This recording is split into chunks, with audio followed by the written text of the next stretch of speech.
우리 2부 온가족 예배에 나오신 우리 사랑하는 성도들과 또 인터넷으로 함께 예배드리는 모든 성도들에게 하늘의 위로와 하늘의 축복이 넘치시기를 주의 이름으로 축복합니다. 자, 우리 옆 사람하고 한번 이렇게 인사할까요? 만나서 반갑습니다. 다시 한번요. 우리 다시 살리시는 하나님만 의지합시다. 여러분, 3월 둘째 주입니다. 아침에 새벽 기도를 나오다 보니까 바람이 틀려졌어요. 바람이 겨울에는 살을 에이는 것처럼 되게 차갑고 그 다음에 추위에 못 견디겠는데 지금 바람은요, 바람 맞을만 해요. 우리 아까 종찬이가 앞에 시거로 서는데 종찬이 형제가 반팔을 입었더라고요. 벌써 여름인 것처럼 점점 더 더워지는 이 봄의 계절인데, 봄하면 생각나는 게 모든 만물이 약동하잖아요. 푸릇푸릇한 이제 겨울에 죽었던 것처럼 보였던 나무들이 새파랗게 다시금 돋고 정말 만물이 약동하는 것처럼 여러분의 신앙들이 정말 약동하고 회복될 수 있기를 주의 이름으로 축복합니다. 여러분 신앙의 겨울잠을 다시금 깨셔서 하나님이 기뻐하시는 참 예배자로 여러분이 서는 은혜가 있도록 여러분 날마다 하나님을 경외하며 하나님 말씀 앞에 서는 저와 여러분 되시기를 주의 이름으로 축복합니다. 우리 믿음의 고백 함께 외치며 우리 주님께 한 걸음 더 나가길 원합니다. 하나님은 나를 사랑하신다. 하나님은 나를 향한 크고 놀라운 계획을 갖고 계신다. 하나님은 나와 동행하시며 풍성한 삶으로 인도하신다. 할렐루야. 그렇게 하실 줄 믿습니다. 오늘 본문의 말씀 의지해서 행복한 인생이라는 제목으로 함께 은혜의 말씀을 나누길 원합니다. 여러분, 어떤 아내를 맞이하고 싶습니까? 우리 남자분들 잘 들어보세요. 자, 형제와 이 자매가 데이트를 합니다. 차 속에서요. 근데 이 여자가 사탕을 딱 까가지고 그냥 버리는 게 아니라 그 사탕 껍데기를 자기 핸드백에 딱 넣습니다. 이게 1번의 여자예요. 2번의 여자는 사탕을 먹고 그 껍질을 바닥에 탁 슬그머니 버렸습니다. 3번의 여자는 사탕을 먹고 그 껍질을 과감하게 창문을 열어서 던졌습니다. 여러분, 어떤 아내를 맞이하고 싶으십니까? 1번입니까? 아니면 2번입니까? 3번입니까? 여러분, 어떤 여자를 맞이하고 싶습니까? 몇 번이요? 얘기해 보세요. 3번. 자, 3번 틀렸습니다. 몇 번일까요? 1번 틀렸습니다. 2번입니까? 2번이라고 생각하시는 분 있습니까? 2번도 답은 아닙니다. 예쁜 여자를 아내로 맞이하고 싶습니다. 1번, 2번, 3번이 중요하지 않아요. 예쁜 여자를 선택합니다. 왜 그럴까요? 모든 사람은 다 이 예쁜 여자와 함께 살면 행복해질 것이라는 기대감 때문입니다. 그런데 여러분, 이 행복이 얼굴의 외모와 관계가 없다는 이야기를 한 6개월 정도 살아보면 직감할 수 있습니다. 제가 살아보니까 그래요. 지금도 더 행복하지만 대놓고 웃으시면 안 됩니다. 그래서 여러분 보세요. 이 행복이라는 게 외부적인 조건에 있지 않다는 걸 우리는 삶의 경험을 통해서 연륜을 통해서 우리는 쉽게 깨달을 수 있다는 겁니다. 우리는 행복을 추구하기 위해서 무언가 열심히 합니다. 우리 중고등부 아이들, 유초등부 아이들 열심히 공부해요. 왜요? 공부하면 행복이라는 파랑새를 잡을 수 있을 거라고 생각하기 때문입니다. 직장생활하는 우리 형제 자매뿐만 아니라 우리 아버지 어머니 왜 열심히 직장생활합니까? 행복해지기 위해서 열심히 일하는 것입니다. 그렇게 모든 사람은 행복을 향하여 달려갑니다. 그 행복의 파랑새를 잡기 위하여 열심히 분투하고 노력하며 애쓰며 수고하는 것입니다. 여러분, 3월 9일 날 여러분 누굴 찍으셨습니까? 얘기 안 해도 됩니다. 결론적으로 윤석열 후보가 대통령으로 당선이 됐습니다. 5월 10일부터 20대 대통령 취임해서 그 일정을 진행할 겁니다. 여러분은 윤석열 씨를 뽑은 사람도 있고, 아니면 이재명 씨를 뽑은 사람도 있습니다. 아니면 정의당의 심상정 씨를 뽑은 사람도 있겠죠. 아니면 소수의 후보자들 뽑은 사람도 있을 겁니다. 왜 그분들에게 여러분의 표를 한 표를 던지셨습니까? 그 이유는 말하지 않아도 이 어려움과 고통 속에서 그 사람이 세워지면, 내가 투표해서 찍은 사람이 대통령이 되면 이 나라가 부강한 나라, 행복한 국민이 될 거라는 기대감 때문에 투표를 던진 것입니다. 맞죠? 심지어 우리가 신앙생활하는 이유도 행복해지기 위해서입니다. 불행해지기 위해서 신앙생활 억지로 하는 사람은 아무도 없습니다. 행복하기 위해서 하는 것입니다. 근데 우리가 착각하는 것이 있습니다. 정말 어떤 무언가, 이 세상에 무언가를 가지면 행복할 거라고 생각합니다. 가장 뭘 가지면 좋겠어요? 돈이요. 돈벼락 맞으면 좋겠잖아요. 돈만 있으면 행복할 거라고 생각합니다. 돈이 있기 전과 돈 있은 이후에는 삶의 질이 틀립니다. 목사님, 돈을 가지면 행복해집니다. 어떤 사람은요, 명예, 어떤 사람은 권력, 어떤 사람은 건강, 어떤 사람은 좋은 취미 생활을 가지고 있으면 행복할 것이라고 생각합니다. 근데 우리의 그게 착각이죠.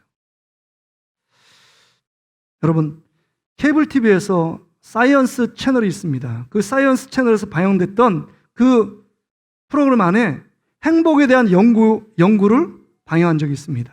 그 연구에서 보면 가장 사람들이 행복한 사람이 어떤 사람이냐? 그 사람들이 연구한 것이 복권에 당첨된 사람입니다. 그래서 복권에 당첨된 사람이 행복할 것으로 생각해서 그 복권에 당첨된 사람, 그 사람과 주변 인물들을 오랜 시간 동안 연구한 결과 보고를 프로그램으로 반영하는 것입니다. 근데 거의 두 가지 결과를 나왔는데, 첫째는 복권, 그 어마어마한 돈에 당첨된 사람들의 행복감이 얼마나 지속될까? 여러분, 얼마나 지속된다고 생각하십니까? 몇십억을 받았어요. 몇백억을 받았습니다. 정말 아무리 평생 노력해도 한번 만져볼까 말까 한 그 금액을 복권 한 번 당첨돼가지고요, 복권 한 장 사가지고 어마어마한 그 돈을 얻게 됐습니다.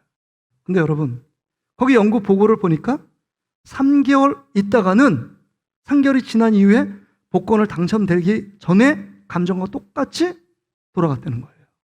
그러니까 3개월까지는 어느 정도 그 복권 맞은 것 때문에 행복감을 느꼈다는 겁니다. 두 번째 연구 결과는, 그러면 당첨되기 이전과 당첨된 이후에 행복한 삶은 어떻게 달라졌을까? 근데 복권 당첨되기 이전에 행복한 사람은 복권 당첨된 이후에도 동일하게 그 돈이 없어져도 행복했다는 거예요. 그런데 복권 당첨 이전에 불행했던 사람은 복권이 다 없어지고 돈이 없어지니까 또 똑같이 불행한 사람이 되었다라는 겁니다. 결론은 뭐냐? 결론. 이 보고서, 행복에 대한 연구, 복권 당첨된 사람을 수년간 연구한 결과, 결론은 뭐냐? 돈은 행복과 무관하다라는 겁니다. 돈이 일부 어느 정도 행복감, 만족감을 어느 기간에 줄 수는 있어도 우리를 완전하게 행복할 수 있는 것은 아니다. 아무리 돈이 많아도 불행한 사람이 행복한 사람으로 바꿀 수는 없다라는 겁니다. 여러분 어떠십니까? 이 말에 공감하십니까? 이 보고에 여러분 마음에 공감이 되십니까? 어느 분은 저한테 이렇게 할 거예요. 목사님, 그 내가 지금 불행해도 그거 한번 돈벼락 맞아본 다음에 그 다음에 행복한지 불행한지 좀 알고 싶습니다. 돈벼락 한번 맞고 싶습니다. 이런 분도 있을지 모르겠어요. 근데 여러분, 돈이 진짜 행복을 줄 것처럼 착각하며 그것을 위해서 열심히 따라가지만 점점 더 멀어지는 이 모습을 보잖아요. 근데 돈이 딱 왔어요. 왔는데 그 돈 때문에 더 행복한 것이 아니라 돈이 많은 것 때문에 근심하며 걱정하는 분들이 많다는 겁니다.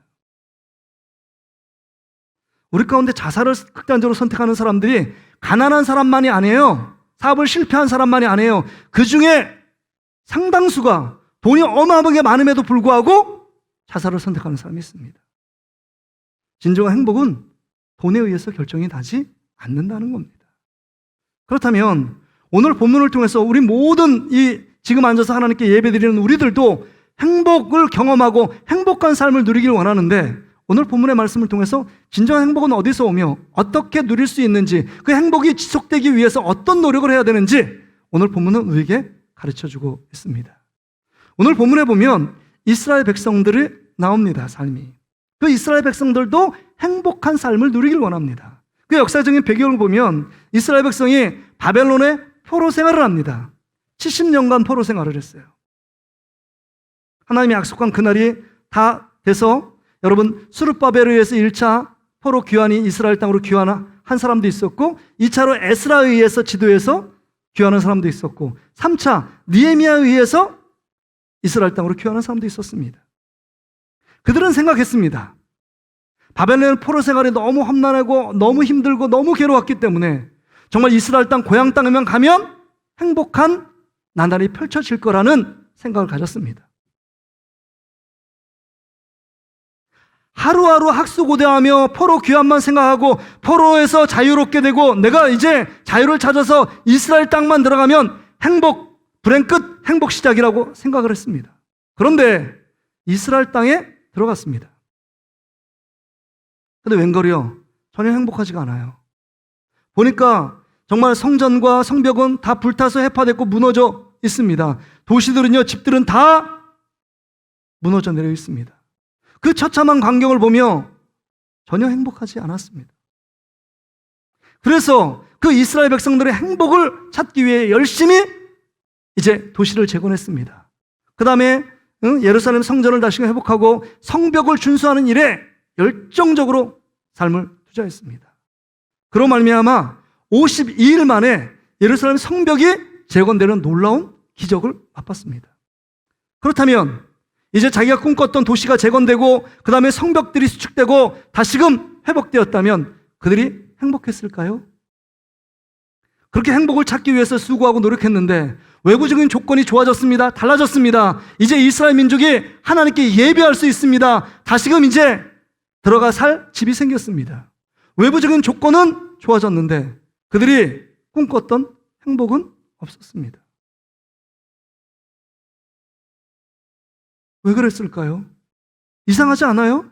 행복하기 위해서 무언가 열심히 노력하고 무언가 이룬 것이 있는데 그 이룬 업적을 보면서 행복하지 않았다는 겁니다. 그런 기간이 여러분 오늘 1절에 보니까 7개월 정도가 흘렀다라고 기록하고 있습니다. 그러니까 행복을 위해서 포로에서 귀환했고 그 행복을 위해서 또 열심히 일해서 도시가 재건되고 성벽이 구축되고 많은 일들을 이루었지만 여전히 자기 자신은 불행하다고 생각했습니다. 그런데 오늘 본문에 보니까 이런 말씀이 나와요. 12절 말씀 보실래요? 모든 백성이 곧 가서 먹고 마시며 나누어 주고 크게 즐거워하니, 크게 즐거움이 나왔다 그래. 크게 즐거움을 경험하고 있습니다. 또 17절에 보세요. 사로잡혔다가 돌아온 회중이 다 초막을 짓고 그 안에서 거하니 눈의 아들 여호수아 때로부터 그날까지 이스라엘 자손이 이같이 행한 일이 없었으므로 이에 크게 기뻐하며. 여러분 보세요. 저를 보세요. 크게 즐거워했고 크게 기뻐했다는 것은 여러분 이 크게라는 단어에 주목해야 합니다. 예전에 그렇게 크게 웃을 일도 없었고 크게 즐거워할 일도 없었고 그 다음에 크게 기뻐할 일도 없었다는 겁니다. 이제는 전에 경험하지 못한 큰 기쁨, 큰 즐거움, 다시 말해 진정한 행복을 맛보고 경험하게 되었다는 겁니다. 놀랍지 않아요? 전에 그렇게 행복을 꿈꾸며 생활하고 열심히 노력했는데 행복을 맛보지 못했는데 이제야 크게 즐거워하고 크게 기뻐, 정말 지금까지 경험해보지 못한 큰 즐거움과 큰 기쁨, 진정한 행복을 맛보고 경험하고 누렸다는 겁니다. 어떻게 이스라엘 백성들이 하루아침에 이런 기쁨, 이런 즐거움, 이런 진정한 행복감을 누리게 되었느냐 하는 것입니다. 여러분이 상상하는 진짜 돈벼락이라도 맞은 것일까요? 한순간에요? 아니면 그들만의 어떤 특별한 노하우를 발견한 것일까요? 아니었습니다. 돈벼락 맞은 것도 아니고 특별한 노하우가 있어서 진정한 행복을 맛보고 경험한 게 아닙니다. 오늘 성경은 분명히 얘기합니다. 그 이유가 오늘 본문 10절 하반절에 나옵니다. 여기 보세요. 이날은 우리 주의 성일이니 근심하지 말라. 여호와로 인하여 기뻐하는 것이 너희의 힘이니라. 한번 따라합시다. 여호와로 인하여 기뻐하는 것이 너희의 힘이니라. 여러분, 여호와로 인하여 기뻐하는 것이 너희의 힘이래요. 하나님을 회복하고 하나님을 찾으니 잃어버렸던 하나님, 정말 기억 속에 까마득하게 잊어졌던 그 하나님을 찾으니까 자기 안에 크게 즐거워하고 크게 기쁨이 넘쳐 진정한 행복을 맛보게 되었다라고 고백하고 있는 것입니다. 전에는 포로로 귀환되면 행복하리라고 생각했습니다. 도시가 재건되면 행복하리라고 생각했습니다. 성전과 성벽이 완성되면 진정한 행복을 맛보리라고 생각했습니다. 그것이 아니에요. 우리로 비유하면, 우리를 적용하면 이런 것입니다. 정말 건강만 행복하면 행복하게 될 줄 알았습니다. 돈만 많이 벌면 행복한 줄 알았습니다. 우리 학생들이 좋은 대학만 들어가면 행복의 나날이 지속될 거라고 생각했습니다. 성공과 출세를 쫓아갔는데 성공과 출세를 경험했습니다. 경험해보니까 진정한 행복이 내 안에 있을 거라고 생각했는데 그렇지 않았다는 겁니다. 하나님을 찾을 때, 하나님을 만날 때, 하나님을 회복할 때, 예수 그리스도 안에 있을 때, 하나님 안에 있을 때 진정한 행복을 누리게 되었다는 것입니다.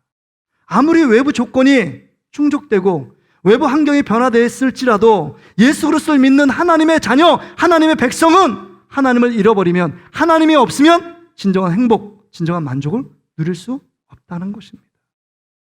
이게 결론이에요. 그렇다면 오늘 본문의 말씀을 통해서 우리가 진정한 행복을 어떻게 계속적으로 누릴 수 있을까 하는 것입니다. 한번 따라합시다. 하나님이 우리의 행복입니다. 이걸 잊지 마세요. 하나님이 우리의 행복입니다. 하나님이 우리의 행복입니다. 그렇습니다. 예수 그리스도가 우리의 행복의 시작점입니다. 예수 그리스도 안에 거할 때 진정한 기쁨, 진정한 만족, 큰 즐거움과 큰 기쁨을 누릴 수 있게 된다는 겁니다. 하나님을 잃어버리면 다 잃은 것입니다. 진정한 행복은 만족, 진정한 자유를 누릴 수 없는 겁니다.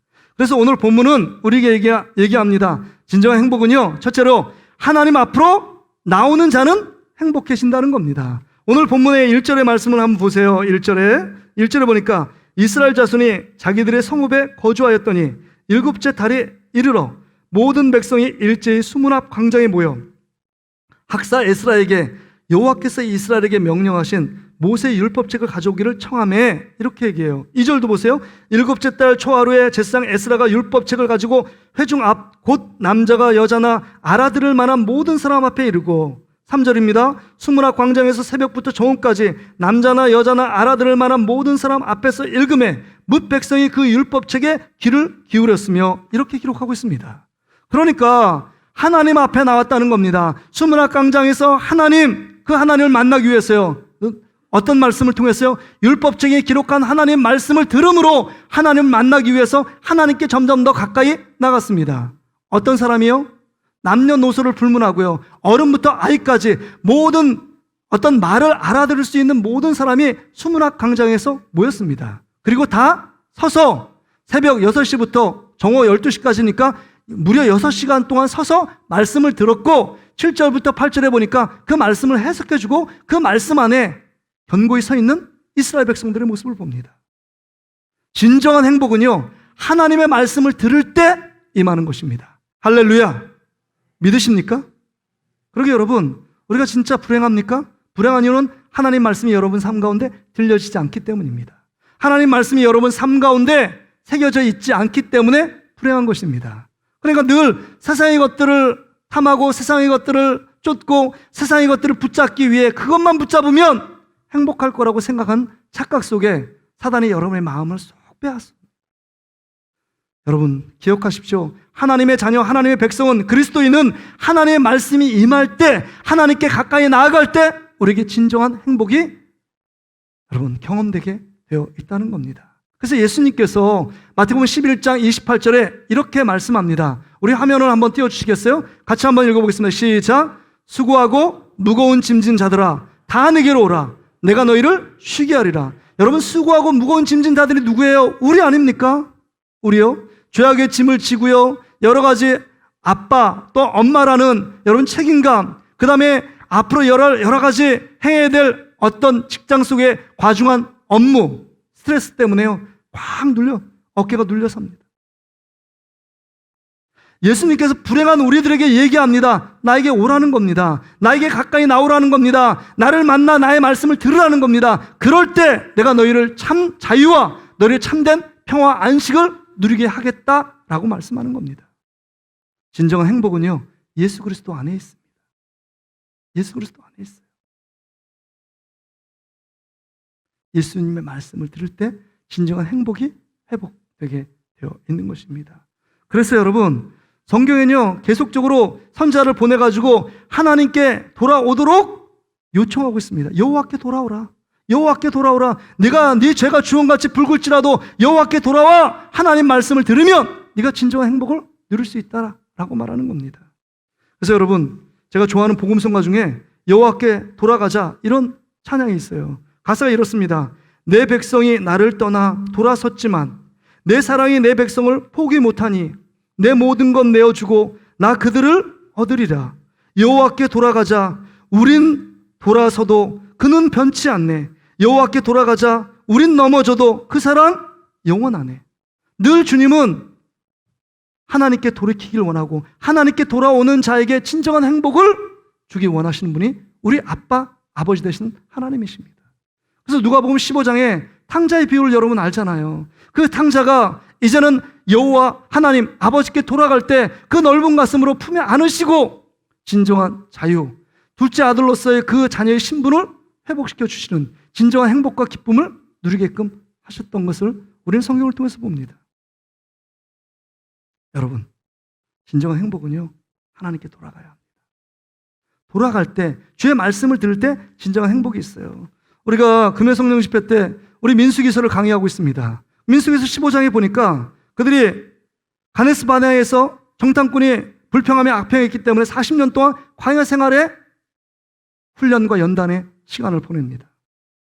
며칠 만이면 가나안 땅에 들어갈 수 있는 그 거리를 40년 동안 헤매게 만들어요. 근데 그런 광야에 헤매게 만든 이유가 뭐냐? 이스라엘 백성들의 마음이 교만을 다 꺾이고 마음이 낮아져서 신명기 8장 2절 3절에 보니까 그들이 마음이 겸비하여 주님을 찾고 주의 말씀, 정말 입으로 어떤 육신의 음식이 아니라 하나님의 말씀으로 사는 백성들로 만들기 위하여 하나님께 돌아오고 하나님 앞에 정말 가까이 나가는 백성으로 만들기 위해서 이 40년의 광야 훈련 생활이 필요했다고 말합니다. 여러분, 진정한 행복은요 하나님께 적극적으로 나가는 것입니다. 여러분, 불행한 이유는 뭐냐? 하나님께 멀어져 갔기 때문입니다. 세상은 점점 더 가까이 와 있는지 모르지만 하나님과 점점 더 멀어진 관계에 있기 때문에 우리가 불행하다고 느끼며 행복을 경험하지 못하는 것입니다. 바라기는 우리 사랑하는 성도들이 하나님께 더 적극적으로 나가며 주의 말씀 앞에 나오는 저와 여러분 되시기를 주의 이름으로 축복합니다. 두 번째로 여기 보니까 행복한 삶은요 은혜를 받을 때 행복합니다. 여러분, 여기 5절 6절의 말씀을 보세요. 느헤미야 5장 6절 보세요. 에스라가 모든 백성 위에 서서 그들 목전에 책을 펴니 책을 펼 때 모든 백성이 일어서니라. 하나님 말씀을 듣고 그 말씀을 듣기 위해 사모하는 마음으로 일어섰습니다. 뿐만 아니라 6절에 보니까 에스라가 위대하신 하나님 여호와를 송축하며 모든 백성이 손을 들고 아멘 아멘 하고 응답하고 몸을 굽혀 얼굴을 땅에 대고 여호와께 경배하니라. 여러분, 하나님께 나가 말씀을 들으니까 뭘 받아요? 은혜를 경험한 것입니다. 은혜를 경험한 사람은요 삶의 반응이 다릅니다. 여러분, 두 사람은 숨길 수가 없대요. 사랑해서 연애하는 사람은요 그 기쁨, 그 감격, 그 사랑의 행위를 숨길 수 없대요. 두 번째, 감기가 걸리면 컬럭컬럭하니까 숨길 수 없대요. 혹시 코로나 걸려서 숨기고 오신 분이 있나요? 모르죠. 그래서 오늘도 보니까 막 전화를 몇 통 받았어요. 교회 가고 싶지만 밀접 접촉자와 접촉했습니다. 코로나 때문에 지금 자가 격리 중입니다. 이런 분들이 있더라고요. 언제 빨리 끝내야 될 텐데요. 그래서 사랑하는 사람이나 감기 걸린 사람은요 숨길 수가 없대요. 근데 여러분, 한 가지가 더 있어요. 은혜 받은 사람도 숨길 수가 없어요. 은혜 받으면요 얼굴 표정이 달라요. 말투가 다릅니다. 행동이 달라요. 오늘 보니까 은혜를 받으니까요 이스라엘 백성이 6시간 동안 서서 있습니다. 서서 있어요. 여러분, 졸리세요? 30분 설교 들 때 다 일어나 있을까요? 지금 이 6시간 동안 이스라엘 백성들은 수문학 강좌에 하나님 말씀을 사모하는 법, 껄떡임으로 그 받기 위하여 6시간 동안 서 있었습니다. 자발적으로. 서 있으란 명령이 아니었어요. 그들이 자발적으로 서 있었습니다. 또 6절에 보니까요, 그들이 하나님을 찬양할 때 손을 높이 들고 찬양합니다. 손을 높이 들고 찬양해요. 또요, 하나님 말씀이 임할 때 아멘 아멘 하며 반응했습니다. 가만히 있을 수가 없어요. 그 하나님의 말씀은 능력 있습니다. 그 말씀은 진실입니다. 그 말씀은 그대로 이루어질 줄 믿습니다. 라고 고백하며 아멘 아멘 한 것입니다. 뿐만 아니에요. 그 말씀을 듣고 자기 자신이 누구인지, 내가 왜 지금까지 불행한 삶을 살았는지, 내가 정말 하나님 말씀을 통해서 내가 철저히 죄인임을 깨닫고요, 하나님 앞에 엎드려져 하나님 앞에 경배하며 예배를 드렸습니다. 예배의 태도가 달라집니다. 적극적으로 변했어요. 하나님이 기뻐하시는 예배자로 반응하고 있습니다. 은혜를 받으니까요. 은혜를 받으니까 반응이 일어나요. 반응이 일어납니다. 여러분, 오늘 교회 들으면서 어떤 분이 여러분한테 한마디 했습니까? 우리 권사님 오늘 너무 예쁘시네요. 권사님 오늘 너무 세련되게 옷을 잘 입으셨네요. 이런 말을 들었다면 여러분 마음이 기쁠 겁니다. 아마 제 설교가 은혜스럽지 않아도 하루 종일 몇 시간 동안 행복감에 빠져 있을 수도 있습니다. 그렇죠? 칭찬을 받으면요, 그 반응 속에 기쁨이 넘쳐요. 칭찬을 받으면 센 소리가 안 나갑니다. 부드러운 소리가 납니다. 칭찬을 받으면 기분이 너무 좋아요. 정말 칭찬을 받으면 내가 어떤 사람, 다른 사람은 더 칭찬해주고 사랑해주고 싶은 마음이 들어요. 그래서 칭찬은 뭐 고래도 춤추게 한다 이런 말이 있는 것처럼 은혜를 받잖아요. 은혜를 받으면요, 모든 것이 행복해요. 밥 먹을 반찬이 없어도요, 밥맛이 너무 좋습니다. 은혜를 받으면요, 찬양의 기쁨이 있습니다. 은혜를 받으면 예배가 회복됩니다. 은혜를 받으면 메마른 광야 속에 생활하는 직장 생활도요, 기쁨이 있어요. 어떤 사람이 나를 오해하고 힘들게 많은 직장 상사가 있어도 은혜를 받으니까 그 모든 게 안 들립니다. 주님만 보이거든요. 은혜를 받으면 달라집니다. 근데 은혜가 떨어지잖아요. 아무리 좋은 환경이 있고 아무리 좋은 진수성찬이 있어도 밥맛이 없어요. 늘 원망과 불평이에요. 원망과 불평. 이스라엘 백성이 어떻게 했습니까? 하나님의 엄청난 놀라운 기적과 능력, 하나님의 임재를 경험하지 않았어요? 홍해 바다를 육지처럼 걷는 놀라운 기적의 주인공입니다. 그 당시에 이스라엘 백성만 누릴 수 있는 기적과 축복이에요. 낮에는 구름 기둥이요, 밤에는 불 기둥이, 아침마다 만나 매출하게 그것을 먹고 사는 특별한 이스라엘 백성입니다. 그런 날마다 하나님께 기도하고 하나님께 찬양하고 하나님께 감사 예배를 드렸어야 마땅한 그들이 그렇게 반응하지 않았습니다. 늘 원망하고 불평했습니다. 힘들면 힘들다고 불평, 물이 잠깐 없으면 없다고 불평, 그 다음에 먹을 것이 다양하지 않다고 불평하며 원망했던 것이 이스라엘 백성의 현주소였습니다. 그래서 민수기 14장 28절에 뭐라고 얘기하느냐? 내 귀에 너희 말이 들린 대로 내가 그대로 실행하리라, 이렇게 말합니다. 그래서 여호수아 갈렙 외에 모든 사람이 광야에서 죽은 거예요. 20세 이상 된 사람은요, 다 죽었어요. 그들이 뿌린 대로 난 못 들어간다고 얘기했기 때문에 못 들어가는 것입니다. 근데 여러분, 은혜를 받으면요, 정말 척박한 환경 속에서도 주님의 은혜 때문에 감사가 넘쳐요. 예수님께 고침받았던 문둥병 10명 중에 1명이 예수님께 감사하잖아요. 하나님의 은혜에 대해서, 은혜를 경험하면 감사로 반응합니다. 은혜를 경험하면 300데나리온 돈이 아깝지가 않아요. 그 예수님 발 앞에 모든 것을 다 부었습니다. 그러면서 하는 말이, 옆에 사람은 가룟 유다가 얘기해요. 왜 그것을 낭비하고 허비하느냐? 그거를 팔아서 가난한 자에게 주면 많은 사람을 구제할 수 있었는데 자기의 탐욕을 포장합니다.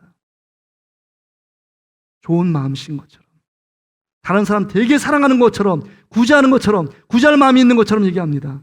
안 그래요. 은혜 받은 사람은요, 다릅니다. 은혜 받은 사람은 달라요. 그러게 여러분, 우리 안에 은혜가 임하면 여러분 행복이 충만합니다. 근데 은혜가 떨어지면 모든 환경이 좋은 환경 뭐 해도 늘 엄마, 아빠 불평하고 교회 불평하고 늘 그 권사님 때문이고 그 장로님, 그 집사님 때문이라고 늘 불평합니다. 은혜가 떨어져 있기 때문이에요. 왜 우리가 불행합니까? 은혜를 사모하는 자리에 나오지 않기 때문입니다. 은혜의 자리에서 떠났기 때문에 여러분 우리 안에 행복을 잃어버린 것입니다. 곰곰이 한번 잘 생각해 보세요. 뭐가 없어서 불행해요? 아무리 없어도 주님의 은혜가 내 마음에 채워지면요, 주님이 내 안에, 정말 내 안에 강하게 역사하시면, 은혜 충만하면 성령 충만한 거, 성령 충만한 행복 충만 아닙니까? 성령 충만하면요, 아무 게 없어도 괜찮습니다. 지금 당장 먹을 양식이 없어도 주님이 나를 지켜주시고 나를 이끄시고 나를 보호하시고 인도하실 텐데 무슨 걱정이에요? 걱정이 하나도 없어요. 바라기는 우리 동신교회, 우리 사랑하는 모든 성도들은 은혜 충만한 성도님이 되시기를 주의 이름으로 축복합니다. 그럴 때 진정한 행복이 우리 안에 막 차오르는 거예요. 마지막으로요, 진정한 행복은요, 오늘 본문의 말씀을 통해서 지킬 것을 지킬 때 행복합니다. 여러분 11절 보세요. 11절을 보니까 성의를 지킨 자가 행복합니다. 그러니까 안식일, 지금 말하면 주일 성수를 잘 지킨 자가 행복해요. 그때 더 행복감이 더 계속적으로 유지됩니다. 또 여러분 13절부터 18절까지는 초막절 절기를 지킬 때 행복해요. 여러분 초막절은 3대 절기입니다. 6월절, 그 다음 우리가 맥주절, 그 다음에 초막절, 3대 절기. 초막절은 우리가 추수감사절 같은 절기 아닙니까? 이 초막절이요, 이스라엘 백성이 출애굽에서 광야 40년 생활, 하나님이 지키시고 보호하신 생활을 회상하며 기억을 되새김질하는 거예요. 그래서 텐트를 쳐가지고 7일 동안 머뭅니다. 여러분 집을 떠나서 7일 동안 텐트에서 산다는 건 여러분 행복하겠어요? 불편하겠어요? 불편하죠. 낯선 환경 속에서 삶에 우리가 패턴이 있잖아요. 화장실도 불편하고, 그 다음에 익숙한 장소도 아니니까 잠도 자는 거 불편할 겁니다. 그런데 그 불편한 7일 동안의 초막절 절기를 지키면서 하나님을 생각하고 하나님을 모시며 하나님을 예배하고 하나님께 기도했더니 17절 그 말씀이잖아요. 크게 기뻐하더라. 크게 기쁨이 넘쳤다라고 그들이 고백하는 겁니다. 내 육신은 불편하고 환경은 좀 불편함이 있을지라도 하나님 모시고 하나님을 찬양하고 하나님 앞에 지킬 예배자로 그 절기를 지키니까 진정한 행복과 기쁨이 그 가운데 샘솟듯 넘쳐나게 되었다는 겁니다. 뿐만 아니에요. 하나님 말씀에 지켜서 사랑을 나누고 은혜를 나눌 때 진정한 기쁨이, 행복이 넘쳤습니다. 12절을 보세요. 모든 백성이 곧 가서 먹고 마시며 나누어 주고 크게 즐거워하니 이는 그들이 읽어 들려준 말을 밝히 알미라. 그 말씀을 듣고 그 말씀대로 사랑을 나눈 것입니다. 성일날 기쁨으로 눈물을 흘리며 반응했어요. 감사했어요. 나를 구원하신 하나님께 감사했어요. 눈물을 흘렸다. 그래서 9절에 말씀이 나오잖아요. 근데 성일에는 기뻐해라. 성일은 하나님 복 주시는 날이다. 하나님의 은혜가 임하는 날이야. 하나님이 너를 지키고 보호하시고 하나님이 너와 함께하는 날이야. 우리 감격하며 기뻐하며 주님을 찬양해야 돼. 그러면서 가져왔던 음식을 나눕니다. 근데 가난한 자는 음식을 나눌 음식이 없어요. 그럴 때 정말 그 음식을 함께 가난한 자가 나누면서 그 기쁨을 함께 더 배가시키는 것을 보게 됩니다. 그렇습니다. 사랑을 나눌 때 더 행복해져요. 주님의 말씀대로 순종할 때, 지킬 것을 지킬 때 더 행복해집니다. 제가 유튜브에서 김영석 교수님의 이야기를 들은 적이 있습니다. 그분은 103세예요. 1990년생입니다. 1920년생. 한국 나이로 103세예요. 연대 명예교수를 지내시고 정말 기독교 안에 여러 가지 영향력이 많습니다. 새롭게 와서도 나와서 지금 정정하세요. 스틱, 이 지팡이를 들지 않고도 아주 건강하게 다니십니다. 강연도 하시고 초청받아서 여러 가지 연설도 하시고 삶에 여러 가지 영향을 미치고 있습니다. 근데 그분이 하시는 그 말씀 중에서 제가 오늘 본문의 말씀과 연관된 말씀이 있었어요. 세상 가운데 불행한 두 사람이 있다. 그 사람은 절대로 행복할 수 없는 사람이다 라고 얘기해요.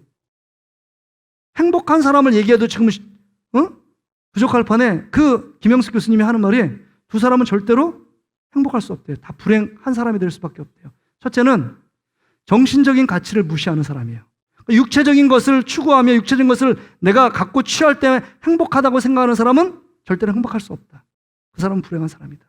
이게 왜냐하면 김영숙 교수님이 예수를 믿기 때문에 예수를 믿어야 우리 영혼이 잘 되고 육신이 잘 된다, 이런 얘기를 하고 싶은 겁니다.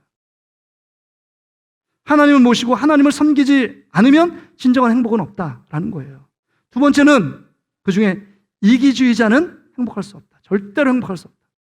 불행하게 살 수밖에 없다. 자기 가족, 자기만 챙기는 사람은 인격적으로 그 안에 갇혀있기 때문에 하나님을 모실 수가 없는 거죠. 나누지 않는 사람, 주님이 원하시는 그 삶을 지키고 그 말씀대로 순종하지 않는 삶 안에는 불행이 찾아온다라고 말하는 거예요. 새가 착 들리더라고요. 여러분 어떠십니까? 하나님이 명령하신 지킬 것을 지키고 삽니까? 지키지 말라고 하는 그것을 굳이 지키고 있는 반대로의 삶을 살고 있지는 않으십니까? 그것 때문에 불행하고 그것 때문에 걱정하며 근심, 행복의 파랑새를 쫓지 못하고 행복한 삶을 누리지 못하는 우리의 삶의 모습은 아니냐 하는 것입니다. 왜 우리가 불행할까요? 하나님이 지키라는 말씀에 지키지 않기 때문입니다. 주의를 성수하며 기본적으로 기도 생활해야 된다. 기본적으로 11조 생활해야 된다. 하나님 말씀하시잖아요. 여러분, 이렇게 지킬 것을, 기본적으로 성도가 지킬 것을 지킬 때 진정한 기쁨이 배가 되고 더 큰 기쁨이 우리 안에 넘치게 될 줄 믿습니다. 할렐루야. 말씀을 정리합니다. 여러분 행복하십니까? 저 이렇게 말하면 별로 이렇게 좀 생뚱맞는 질문 아니에요, 갑자기? 그럼 저에게 이렇게 물어보실 거예요. 목사님 행복하세요? 근데 왜 제가 그런 질문을 드렸냐면, 제 친구 목사가 계속 저한테 형 행복해? 형 행복해? 우리 교회도 한번 강사로 초청한 목사님 계시거든요. 형 행복해? 맨날 물어보는 거예요. 그래서 내가 너무 열받아가지고, 야, 넌 행복하냐? 형, 나 행복해. 목동에 작은 개척교회 하고, 내가 목사로서 이렇게 강단에 서서 말씀을 전하고 성도와 함께 교제할 수 있는 거 얼마나 행복해? 하나님 계시잖아. 하나님이 계신 거 누가 몰라요? 근데 그 말을 딱 들었을 때 제 마음에 콱 찔림이 있더라고요. 여러분, 우리는 근본적으로 행복할 자격과 조건을 갖췄어요. 우리 안에 누가 계세요? 예수 그리스도, 성령이 우리와 함께 계시는 줄 믿습니다. 그러게 세상에 말하는 그 행복이 아니라 진짜 우리는 행복을 추구하며 행복을 누릴 수 있는 근본적으로 모든 자격을 갖고 있어요. 예수 그리스도를 믿고 하나님의 자녀이기 때문에 우리 안에 예수님이 계십니다. 그런데 우리는 예수 그리스도를 모시고 살고 있는데 행복하지 않다라고 생각합니다. 왜 그럴까요? 세상의 것들을 취하지 못하기 때문에, 세상의 것들을 얻지 못하기 때문에, 남들과 비교해서 세상의 것들이 비교하여 부족하고 그 다음 남들 것 비교하여 그것보다 더 많은 것을 갖고 있지 않기 때문에 불행하다고 생각합니다. 그게 아니에요. 우리 안에 예수님이 계시고 우리 안에 성령이 내주하시기 때문에 우린 근본적으로 행복한 자입니다. 이제 오늘 본문의 말씀, 행복하기 위해 당당하세요. 하나님께 더 나아가 주의 말씀을 들으세요. 또 뿐만 아니라 하나님의 은혜를 받기 위하여 사모하는 여러분이 되세요. 지킬 것을 지키세요. 그럼 더 큰 축복이, 더 큰 행복의 그 큰 물결이 쓰나미처럼 우리 삶 가운데 밀려오게 될 줄 믿습니다. 여러분, 하나님이 어떤 분인지 아세요? 마태복음 7장에 이 말씀을 하나님이 저에게 주시더라고요. 악한 부모일지라도 자녀가 떡을 달라는데 돌을 주며, 자녀가 생선을 달라는데 뱀을 줄 부모가 누가 있겠냐. 악한 부모라도 절대로 뱀이나 그 다음 돌을 주지는 않는다. 하물며 하늘에 계신 아버지께서 너희를 행복한 자로 삼아주지 않겠느냐라고 말씀합니다. 왜요? 예수 그리스도의 피값을 지불하여 우리를 구원해 주시고 하나님의 자녀로 삼아주셨는데 우리를 행복의 나라로 늘 초청하기 위하여 주의 전에 올라와 하나님께 예배드리는 예배자로 세운 것 아닙니까? 그래서 여러분, 모세를 통해서 하나님 말씀해요. 신명기 33장 29절에 이렇게 얘기합니다. 여러분 한번 보세요. 이스라엘이여, 너는 행복한 사람이로다. 여호와의 구원을 너같이 얻은 백성이 누구냐? 그는 너를 돕는 방패시오, 내 영광의 칼이시로다. 내 대적이 내게 복종하리니 내가 그들의 높은 곳을 밟으리로다. 너를 대적하며 너를 힘들게 만든 것 내가 다 하나님의 전능한 칼로 막을 거고, 너를 돕는 방패가 되어 너는 진짜 구원받은 하나님의 보호하심과 하나님의 축복이 임하는 행복한 사람이다. 너는 행복한 사람이다. 이렇게 이스라엘 백성을 지금 하나님께서 명명하고 있습니다. 한번 따라합시다. 나는 행복한 사람입니다. 나는 행복한 사람입니다. 왜 여러분이 행복해요? 왜 내가 행복해요? 우리 하나님이 계십니다. 여호와로 인하여 기뻐하는 것이 너희 힘이라고 말씀합니다. 진짜 살맛나는 인생, 살맛나는 삶은 우리 하나님께 있습니다. 하나님께 가까이 나아갈 때, 하나님의 은혜를 경험할 때, 지킬 것을 지키라고 말할 때 그 선을 넘지 않고 그 말씀 앞에 순종하며 나가는 자에게 하나님이 여러분이 상상할 수 없는 하나님의 놀라운 축복과 행복을 여러분에게 넘치도록 부어주실 줄 믿습니다. 우리는 3월 마지막 주, 4월 첫째 주에 우리 교회를 섬길 우리 장로님과 안수입사 심호 권사님을 뽑기를 원합니다. 그분들이 세워져 기존에 있는 우리 임직자들과 함께 행복한 교회, 건강한 교회, 행복한 성도로 만들기 위해 우리도 부족하고 저도 부족하지만 함께 힘을 모아 행복한 교회로 만들어 가기를 원합니다. 우리의 은사를 갖고 다양한 생각이 있지만 그 생각 속에 주님 안에 말씀 안에 하나 되어 주님이 원하시는 그 교회로 나갈 때 우리가 세상 가운데 세파에 찌들어서 힘들고 어렵고 불행을 경험했지만 주의 전에 올라와 함께 예수 그리스도 안에서 성도들을 바라보며 성도와 함께 교제하며 말씀의 은혜를 나누고 일주일 동안의 삶을 나누며 함께 기도해주며 사랑을 나누며 함께 섬겨주는 공동체가 될 때 진정한 기쁨, 진정한 행복이 우리 안에 다시금 샘솟듯 넘쳐나게 될 줄 믿습니다. 오늘